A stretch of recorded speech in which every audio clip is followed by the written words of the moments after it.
তলা ক্যাম্পাস থেকে Dharmatala Y channel পর্যন্ত কিন্তু আমরা প্রথমে প্রতিবাদ জানিয়েছিলাম। কারণ পশ্চিমবঙ্গ নয়, ভারত নয়, যে কোনো প্রান্তে যখনই আমাদের ধর্মের উপরে আঘাত আসে, যখন বিশ্বনবী হযরত মুহাম্মদ সাল্লাল্লাহু আলাইহি সাল্লামের উপরে আঘাত আসবে, আমাদের ঈমানি দায়িত্ব, সেই ঈমানি দায়িত্ব থেকে আমাদের প্রতিবাদে শামিল হতে হবে।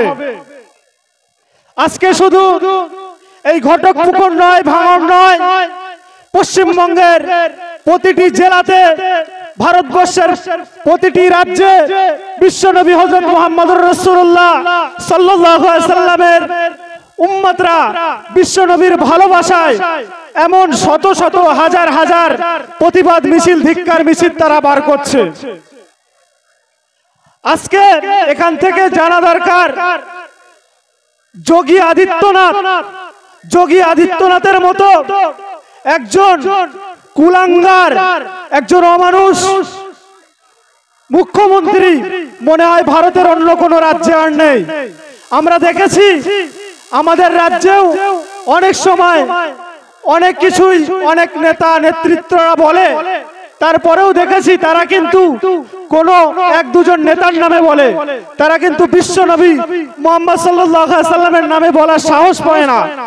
যাই হোক, আপনাদের কাছে আমাদের করজোরে নিবেদন, আপনারা মনে রাখবেন, যেখানে বিশ্বনবী মুহাম্মদ সাল্লাল্লাহু আলাইহি সাল্লামের উপরে কথা আসবে, আঘাত আসবে, আপনারা মাথায় রাখবেন আমাদের বিশ্বনবী হচ্ছেন আমাদের হৃদয়ের এক টুকরো। অতএব মনে রাখবেন, আমাদের এই আন্দোলনে সর্বদা একত্র হয়ে আমাদের এই আন্দোলন লড়তে হবে।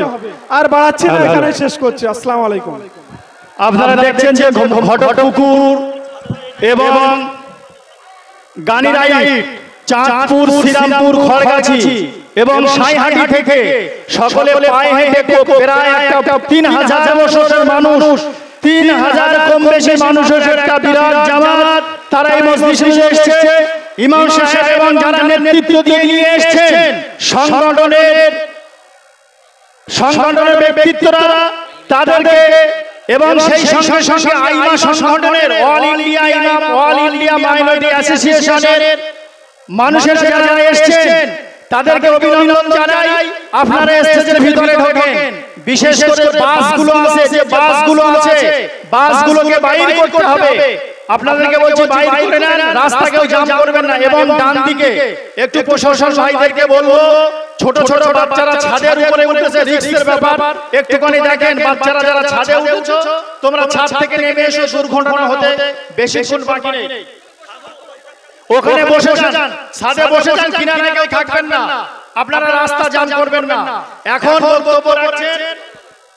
বক্তব্য রাখছেন নারায়ণপুর অঞ্চলের ইমাম কমিটির অন্যতম সদস্য জনাব হযরত মাওলানা বাকি বিল্লাহ সাহেব।